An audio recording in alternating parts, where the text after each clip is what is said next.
Cinquième vidéo de correction des additions et soustractions de nombres relatifs. Réécris B et C en transformant chaque soustraction en addition de l'opposé. Première partie de la consigne qui est très claire. On ne fait aucun calcul d'abord, mais on fait des transformations. Dès qu'on a une soustraction, on la transforme en addition.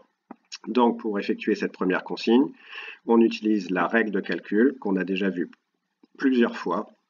Soustraire un nombre B revient à additionner l'opposé du nombre B.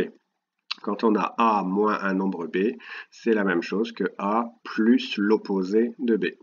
Deux cas possibles, soustraire plus 3, c'est-à-dire soustraire 3, parce que plus 3 et 3, c'est le même nombre. Donc soustraire plus 3, c'est la même chose qu'additionner l'opposé de plus 3, donc additionner moins 3.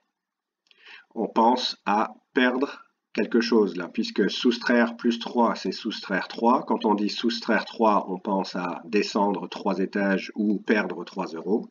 Et pour perdre 3 euros ou descendre 3 étages, on a vu aussi que ça pouvait se faire en additionnant moins 3. On additionne une perte de 3, on additionne une descente de 3 étages. Deuxième cas possible, soustraire un nombre négatif. Par exemple, soustraire moins 3. On applique la règle. Soustraire moins 3, c'est comme additionner l'opposé de moins 3. L'opposé de moins 3, c'est plus 3, ou alors tout simplement 3. Donc, moins 3, ça fait plus 3. C'est logique. Si soustraire 3, ça fait penser à perdre 3 euros, eh bien soustraire moins 3, forcément, ça ne fait pas la même réponse. Si on soustrait moins 3, en fait, on va dans le sens opposé. Donc, ça revient à gagner 3. Donc, il faut absolument connaître cette règle, se la réciter par cœur. Soustraire un nombre, c'est additionner l'opposé de ce nombre. Donc, une fois qu'on a vu ça, c'est parti. Évidemment, on commence par repérer les soustractions dans l'expression, puisqu'il n'y a que les soustractions qu'on doit transformer. Soustraire plus 8, soustraire moins 2,5 et soustraire 9. Moins 9, ça veut bien dire soustraire 9. Hop, les deux opérations qui suivent, les deux autres opérations, c'est des additions, donc on ne va pas y toucher. Donc c'est parti, première transformation, 7. Soustraire plus 8, c'est comme additionner l'opposé de plus 8, c'est-à-dire additionner moins 8.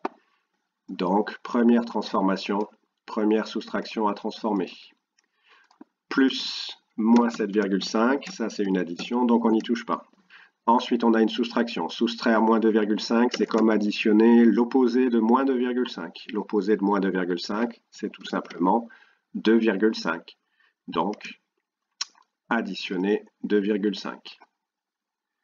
Puis, soustraire 9. Attention, chaque année, il y en a qui écrivent quelque chose qui est complètement absurde en dessous. Il y en a plein qui écrivent en dessous de moins 9, plus 9. C'est complètement ridicule d'écrire ça. Quand on perd 9, on n'a pas gagné 9. Si on soustrait 9, ce n'est pas du tout la même chose que d'additionner 9. Donc, si ce n'est pas additionner 9, c'est que c'est forcément additionner moins 9. C'est la règle de calcul. Soustraire le nombre 9, c'est additionner l'opposé de 9, c'est-à-dire moins 9. Puis, plus 8. Sauf qu'on peut faire une petite simplification ici. Le nombre plus 8, c'est tout simplement le nombre 8. Ensuite, deuxième partie de la consigne.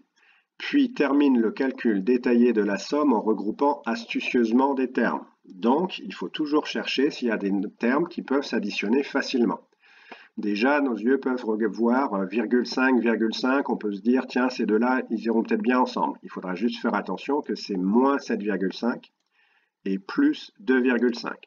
Par contre, ce que vous devez tout de suite repérer, même avant ces deux nombres-là, c'est moins 8 et à la fin de l'expression, plus 8. Ce sont deux nombres opposés. Et quand on additionne deux nombres opposés, la somme est nulle, elle vaut 0. Donc ces deux nombres-là, on va les mettre ensemble. Ensuite, le nombre 7, on pourrait l'additionner avec qui? Certains pourraient penser, tiens, on va l'additionner avec 2,5. 7 plus 2,5, c'est pas compliqué, ça fait 9,5. Pour moi, c'est encore mieux d'ajouter 7 avec moins 9. Ce sont de nombres entiers. Donc comme ça, il n'y aura pas de risque de se tromper avec la virgule. Donc 7, on va aller chercher plus moins 9. Puis, on va avoir notre nombre moins 8 avec qui tout de suite, on va additionner 8. Puis, on va retrouver plus moins 7,5 plus 2,5. On a donc fait 3 regroupements. On peut donc faire 3 calculs en même temps. 7 plus moins 9, ça veut dire gagner 7, perdre 9. Donc, on a plutôt perdu. Le moins 9 l'emporte. Donc, on met à moins. Et entre 7 et 9, il y a 2 d'écart. Si on a monté 7 étages et redescendu 9 étages, ça revient à descendre 2 étages. Plus moins 8 plus 8, ça s'annule, donc ça fait 0. Plus, et attention ici, on a une perte et un gain, donc on regarde quel signe l'emporte. On a plutôt perdu, donc ça va donner un résultat négatif, mais sur les 7,50 € qu'on a perdu, on en a récupéré 2,50 €. Donc c'est comme si on avait perdu seulement 5. On peut écrire directement la réponse finale parce que additionner 0, ça ne change rien au résultat. Donc, moins 2 plus moins 5, perdre 2 et perdre 5, ça fait forcément une perte, et une perte totale de 7. On recommence la même chose avec l'expression C. Première soustraction, soustraire moins 7,5, et dernière soustraction, soustraire plus 8. Le reste, c'est que des additions ici.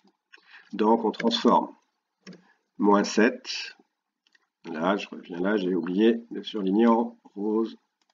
Hop, comme ça on voit bien qu'est-ce qui se correspond là. Soustraire 9, c'est additionner moins 9. Donc ici, on a une addition, on n'y touche pas. Puis une soustraction qu'on transforme en addition. Soustraire un nombre, c'est additionner l'opposé de ce nombre. L'opposé de moins 7,5, c'est tout simplement 7,5. Puis on a une addition, on laisse l'addition. Le nombre plus 2,5, c'est tout simplement 2,5. Puis on a une addition, on n'y touche pas. Puis on a une dernière soustraction. Soustraire plus 8, c'est additionner l'opposé de plus 8, c'est-à-dire moins 8. Donc on a ici la deuxième transformation et ici la première transformation.